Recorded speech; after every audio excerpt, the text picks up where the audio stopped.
Our fifth contestant, Mariana Pascal, local English or standard English? Local English or standard English? Mariana Pascal.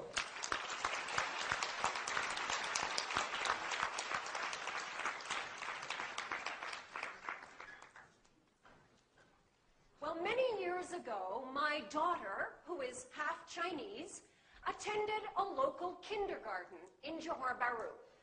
And I remember one day I went to pick her up, and she came running up to me, and she said, "Mommy, what's this?" I said, "I don't know, ask your teacher." She turned and she said, "Teacher, this what, ah?" I said, "What did you say?" She said, "Oh, Mommy, that's Malaysian English." My fellow Toastmasters, we hear a lot these days about local varieties of English. Should we embrace them as a part of the culture? Or should we eliminate them and replace them with standard English? What do you think? Embrace or replace?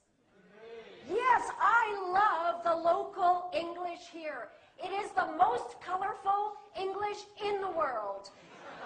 I especially love your crazy two-word phrases. Where, got. Also can. See first. See how. It's so unique. And frankly speaking, I do not think that it is possible to eliminate local English because linguistic habits are very difficult to break. Am I right? Yes. Now, throughout my entire marriage, my Chinese husband has been saying, "Get down from the car." And I've been saying, "Honey, we're not on the car, so we can't get down. We're in the car, we get out." And he says, "Oh, okay, get down." Can't change. In fact, I was in a taxi the other day, and the taxi driver said to me, "Okay, miss, you get down here, huh?" I said, No. You get out here." He said, "It's my taxi, you get out." I think the important thing is that whatever English we speak, Malaysian English, Canadian English, Indonesian English, Bruneian English, that these days we be understood by people from other cultures. Am I right? Yes. I have to tell you, sometimes your local English is a little bit difficult for foreigners to understand. I will give you an example. Now, when I first came to Malaysia, I went to a teachers' conference in KL. And at the end of the day, I said to a local teacher, I said, "Excuse me, I'd like to go back to the hotel now. Do you know where I might find a taxi?" And she said, never mind. You follow me." I said, "Well, I don't have a car, so I can't follow you. Do you know where I can find a taxi?" She said, never mind, you follow me." I said to my friend, "She wants me to follow her. Should I run behind her car?" You see, it would have been helpful if she had used a more standard phrase like, "I'll give you a ride." I'll give you another example of how local English can be very difficult for foreigners.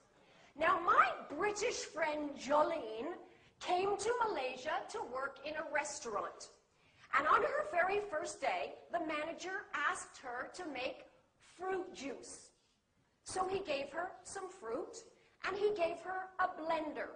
And he said, "You put in fruit after you switch on."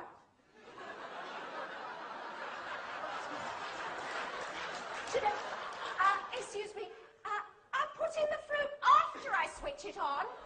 He said, "You put in fruit after you switch on." So she switched it on, put in the fruit. What happened? All the fruit came out. He said, I told you, you put in fruit after you switch on." See, she had heard this, right? It would have been a little clearer if he had said, "Put in the fruit. After that, you switch it on." You see, sometimes one single word can change the whole meaning, right? I remember when my husband and I were first falling in love.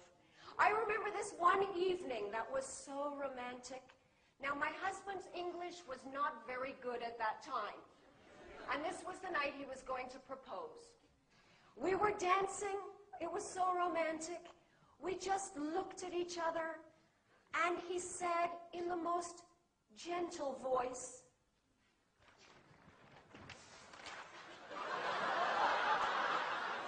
"Oh, your eyes are big. How many eyes do I have?"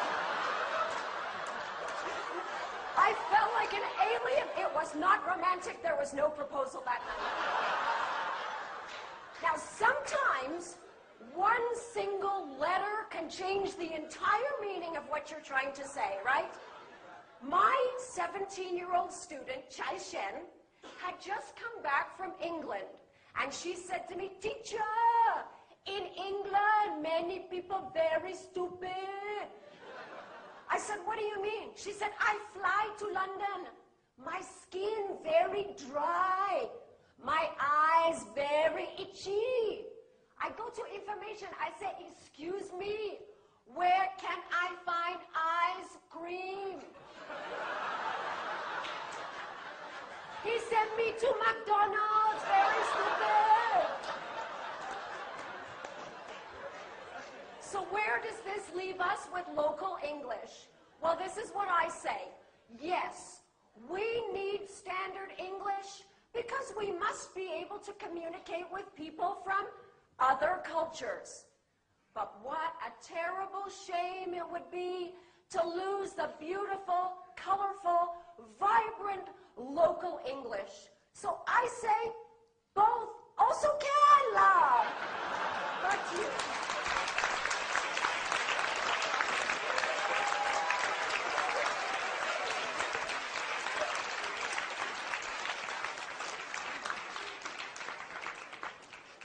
Please observe 1 minute.